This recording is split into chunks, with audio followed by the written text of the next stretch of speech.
What is up, everyone? Welcome back to Unfiltered. So glad to have you here. Let's talk really quick today. Let's do a short one, but let's cover why so many people relapse. Why is there so much relapse?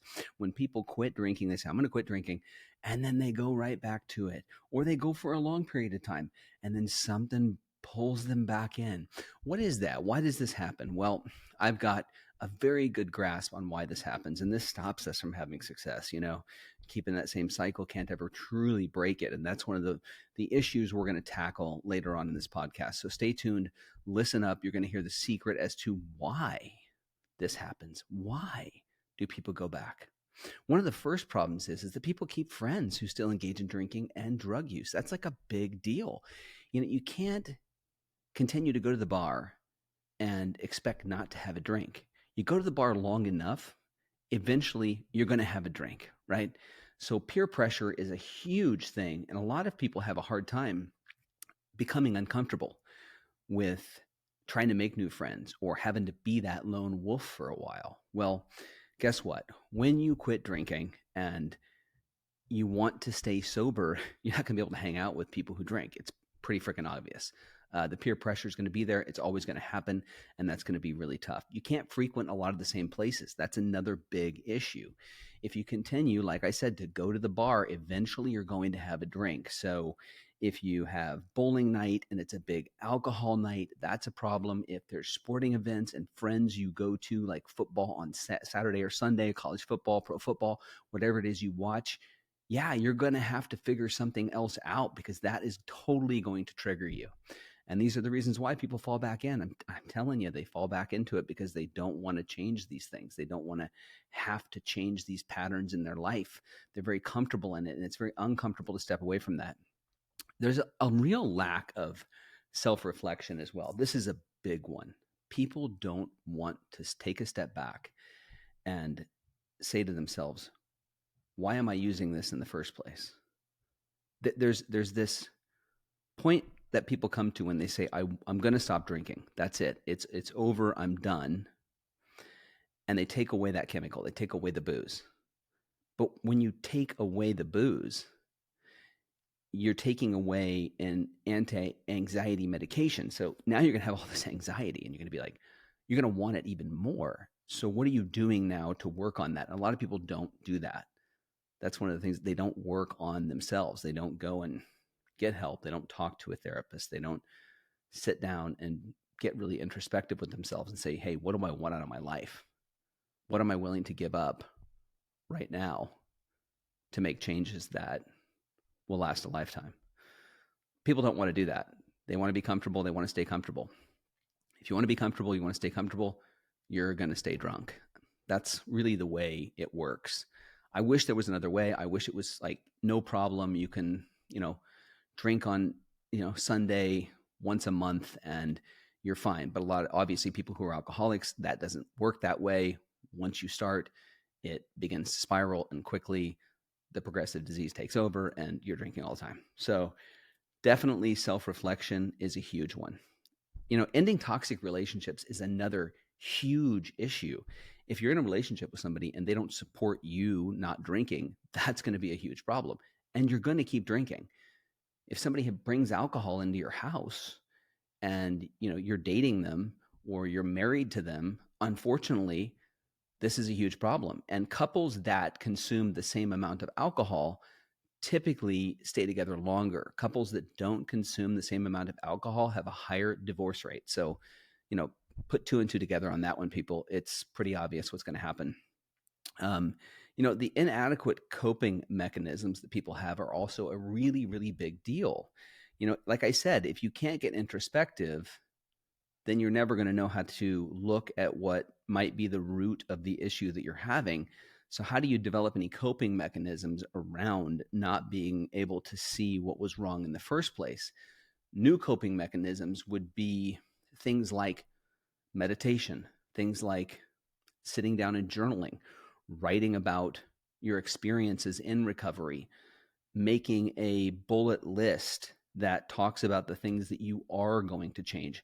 How are you going to develop different attitudes, different routines, different friendships, different hobbies. What are you going to do that's active, that's going to help you develop coping mechanisms? Coping mechanisms are really just retraining your brain to direct toward positive activities versus the alcohol when you feel uncomfortable. So, for example, if you are feeling like really stressed out someday at the end of the day, and you want to let all that steam out instead of taking a drink, maybe you have a talk with your spouse. If you feel a lot of anxiety and you're pent up, instead of grabbing that drink at the end of the day, maybe you hit the gym, maybe you go for a run.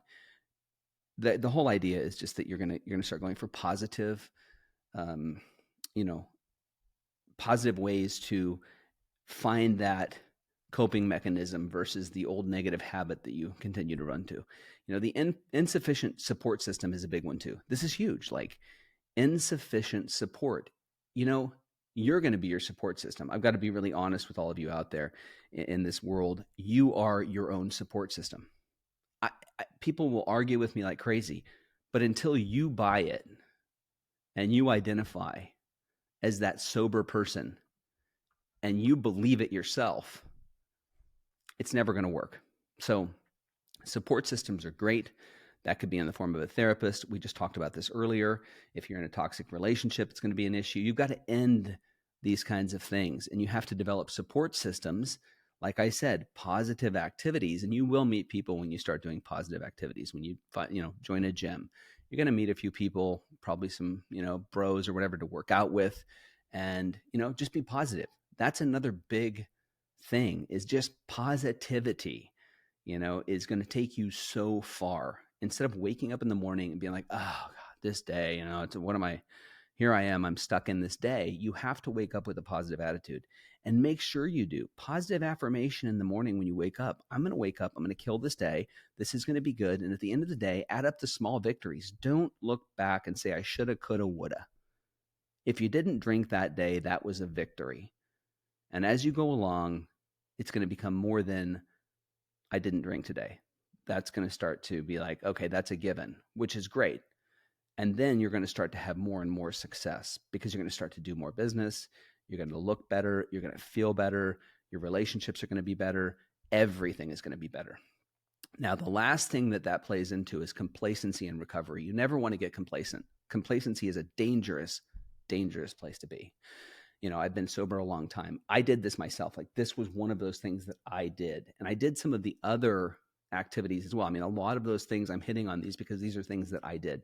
So complacency. I was 37 years old. I'm like, I haven't drank in a long time. I'm fine now. I'm mature. It's okay. I can do this. I can handle it because I'm older. And I wasn't thinking. I was just rationalizing because I wanted to have a drink. I wanted to go back to partying because at the time, the woman who's now my ex wanted to drink. She wanted to party again. And I fell for it. I went along with it. So toxic relationship, I was in that.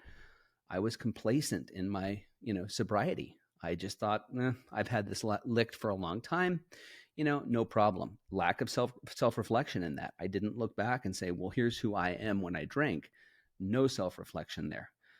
I was living near a bunch of bars and I was frequenting these places. I was maintaining a totally different social circle, people who drank. I mean, all of this played into my relapse. So I have relapsed after many years of not drinking. And all of the steps that I just played in to this podcast are exactly what makes people relapse. So long and short of it, get introspective, stay introspective, listen to your gut intuition, learn to be a lone wolf. You're going to have to spend some time alone, and that is okay. You got to learn to be okay with you, and you got to end those toxic relationships. You got to create those new coping mechanisms, and you got to develop a sufficient support system. And most of all, you have to believe in you. You are the person that is going to determine whether or not you're going to drink again. It's not going to be other people.